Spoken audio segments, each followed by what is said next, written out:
हमने पिछले एपिसोड में देखा था जो ली था वो बहुत ज्यादा घायल हो चुका था और उस डिसिपल ने के ऊपर अटैक कर दिया था अपनी स्वॉर्ड से, और जो ली होता है अटैक से बच जाता है। पता नहीं फिर हमें एक शैडो को दिखाया जाता है जो कि कह रही होती है कि अटैक्स ने मुझे बहुत ज्यादा हर्ट किया, और शायद यहाँ पर मुझे लगता है कि जो ये लड़का है ये शायद वो क्रो है जो हमें एपिसोड की शुरुआत में दिखाया गया था फर्स्ट एपिसोड के। और फिर जो वो डिसिपल होता है जिसने ली के ऊपर अटैक किया था वो कहता है क्या मैंने मिस कर दिया? इम्पॉसिबल, ऐसा नहीं हो सकता, मैं मिस नहीं कर सकता हूँ। और फिर वो डिसिपल कहता है ये लड़का सही नहीं है, इतनी देर से होल्ड कर रहा था। और फिर जो वो डिसिपल होता है वो पीछे हट जाता है, और फिर वो लड़का जो होता है वो बहुत ज्यादा गुस्से में कहता है क्या तुम ऐसा सोचते हो कि मैं तुम्हें नहीं मार सकता हूँ? इतना कहने के बाद ही वो उस पर अटैक कर देता है, और फिर जो ली होता है वो उन अटैक से बच रहा होता है एक के बाद एक अटैक से। और जो वो डिसिपल होता है उसको हिट करने की पूरी कोशिश करता है, तो वो ली को हिट नहीं कर पाता। और फिर वो डिसिपल होता है वो कहता है आखिरकार ये सब कुछ हो क्या रहा है? और जो ली होता है वो उसको चिढ़ा रहा होता है क्या नूब है ये। और जो उस डिसिपल का मास्टर होता है वो ये सब कुछ देख के बहुत ज्यादा हैरान हो चुका होता है, और फिर वो मास्टर कहता है ये लड़का इतना भी बुरा नहीं है और इसने मैनेज किया है डॉज करने में डूमिंग्स के अटैक को। और फिर जो ऑरेंज बालों वाला दोस्त होता है ली का वो कहता है ली की क्या तुम अभी तक एक्टिंग कर रहे थे? फिर जो फर्स्ट एल्डर होते हैं वो भी कहते हैं ये सही नहीं हो रहा है। फिर वो एल्डर कहते हैं जो डूमिंग है वो जिस टेक्निक का यूज कर रहा है वो एक ट्रू यंग टेक्निक है 9 सेंट डीमन सेक्ट की, और मैं डर रहा हूँ जो ली की है वो पहले से ही इसकी हेड्स को झेल चुका है और उसने शांत रह के अपने अपोनेंट को समझ लिया, और इसीलिए वो डूमिंग के अटैक को ब्लॉक कर पाया, मतलब डॉज कर पाया। जो डूमिंग के अटैक्स हैं वो उसके फिनिशिंग अटैक हैं, और अगर एक भी अटैक लगता है ली की को तो शायद ये मैच यहीं पे खत्म हो सकता है। और ली ने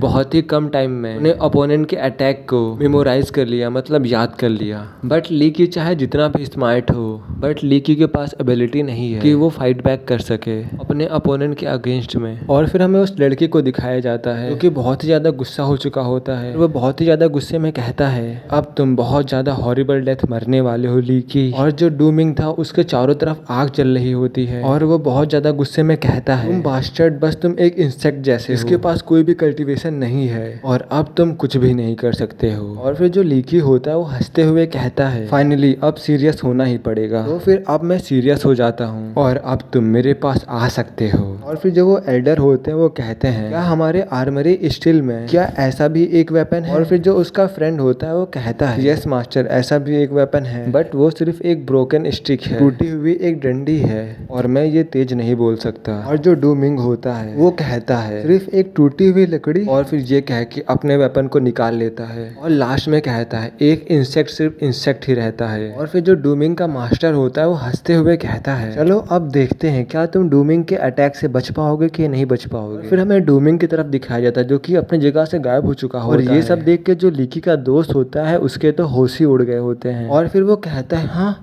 वो तो डिसअपियर हो गया। और फिर हमें डूमिंग को दिखाया जाता है जो कि आसमान में होता है, जो कि ली की तरफ अटैक करने जा रहा होता है अपने स्वॉर्ड से, और फिर अटैक करते हुए कहता है अब मर जाओ। फिर हमें ली को दिखाया जाता है जो कि खड़ा होता है, जो कि कुछ भी नहीं कर रहा होता है। और फिर जो डूमिंग की तलवार होती है वो ली के एकदम मुंह के सामने आ जाती है, और जो ली होता है उस अटैक को डॉज करने की कोशिश कर रहा होता है, बट तभी जो ली होता है अपने स्टिक से डूमिंग के ऊपर अटैक कर देता है। ये सब देख के जो उसका मास्टर होता है एकदम हैरान हो चुका होता है, और फिर जो ली की होता है उसके ऊपर अटैक कर देता है। और फिर जो डूमिंग होता है उस अटैक की वजह से उसके मुंह और नाक से खून आने लगता है, और जो उसके दोनों अंडे होते हैं वो फूट चुके होते हैं। और फिर जो वहाँ का रेफरी होता है वो कहता है जो इस मैच का विनर है वो डिसाइड हो चुका है और विनर है ली की। और जो उसका मास्टर होता है ये सब कुछ देख के वो गिर चुका होता है और वो बस डूमिंग को जगा रहा होता है। और फिर जो डूमिंग की बॉडी होती है उससे कुछ निकलने लगता है। और फिर जो डूमिंग का मास्टर होता है वो कहता है तुम्हारी हिम्मत कैसे हुई इसकी कल्टीवेशन डिस्ट्रॉय करने की? ये हमारे 9 सेंट डीमन सेक्ट का राइजिंग डिसिपल था। और ये सब देख के जो लीकी होता है वो हंस रहा होता है, और जो लीकी का दोस्त होता है वो कहता है इसने तो सिंगल अटैक में उसकी पूरी कल्टीवेशन को डिस्ट्रॉय कर दिया। और फिर जो सेकंड एल्डर होते हैं वो हंसते हुए कहते हैं हाँ ये तो एक ट्रू यंग टेक्निक है,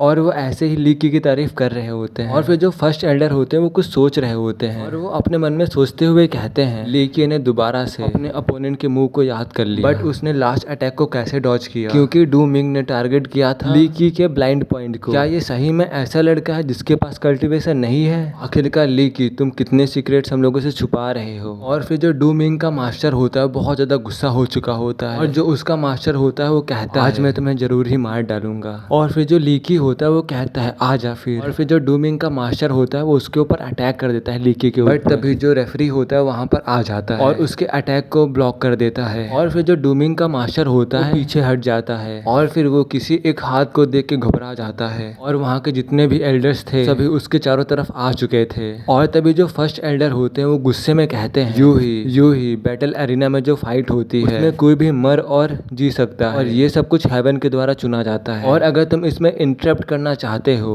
तो फिर हम लोगों को ब्लेम मत करना, आगे जो कुछ भी होगा। और फिर जो यूही होता है वो अपने मन में सोचता है लेकिन आज तो तू बच गया, बट नेक्स्ट टाइम ऐसा बिल्कुल भी नहीं होगा, और आखिरकार तू एग्जैक्टली है क्या? फिर जो लीकी होता है वो कहता है मैं इस क्लिंजिंग सेक्ट का प्राइम डिसिपल हूँ। और फिर जो एल्डर होते हैं चुप हो जा नॉनसेंस। और जब वो ये सुनता है कि वो यहाँ का प्राइम डिसिपल है फिर वो एक एविल से स्माइल हंसने लगता है और कहता है तुम यहाँ के प्राइम डिसिपल हो, ग्रेट, वेरी ग्रेट। और ऐसा लगता है कि तुम्हारे सेक्ट ने डिसाइड कर लिया है कि वो तुम्हें प्राइम डिसिपल बनाएंगे, और हम लोग तुम्हारा 3 दिन बाद अपने सेक्ट में टेस्ट लेंगे, और अगर तुम वहाँ पर नहीं आना चाहते हो और फिर तुम मुझे ब्लेम मत करना एंगेजमेंट को तोड़ने के लिए। और फिर हमें एक पैलेस का सीन दिखाया जाता है, वहाँ पर कुछ चिल्लाते हुए कह रहा होता है ली की अगर तुम्हारे अंदर गट्स है तो फिर तुम मेरे 9 सेंट डीमन गेट में आओ। और ये सब वो बहुत चिल्लाते हुए कह रहा होता है बहुत ज़्यादा गुस्से में। और फिर जो ये वाला एपिसोड है यहीं पे ख़त्म होता है, और जो इसकी आगे की स्टोरी है बहुत ही ज़्यादा इंटरेस्टिंग, सही में तुमको बहुत ज़्यादा पसंद आएगी इसकी आगे की स्टोरी। जो लीकी है इन सबके सामने अभी बहुत सारे सीक्रेट्स को हाइड किए हुए हैं, और जो वो सीक्रेट्स हैं वो धीरे धीरे ओपन होंगे। और अब मिलते हैं नेक्स्ट एपिसोड में, तब तक के लिए बाय बाय। और हाँ यार, जिन लोगों ने सब्सक्राइब नहीं किया तो सब्सक्राइब कर लो, और अगर तुम लोग इस स्टोरी को आगे देखना चाहते हो तो कमेंट कर देना, तो फिर मैं इसके डेली एपिसोड डालने की कोशिश करूंगा। कि अभी तक इसके 120 चैप्टर आ चुके हैं, और धीरे धीरे इसके और भी चैप्टर अपलोड हो रहे हैं, और इसके आगे की स्टोरी तुमको जरूर पसंद आएगी। और अगर तुमको देखना है तो कमेंट कर देना, नहीं तो मैं इस सीरीज को यहीं पर बंद कर दूंगा और सिर्फ बुक ऑफ एस्पर के एपिसोड को अपलोड करूंगा।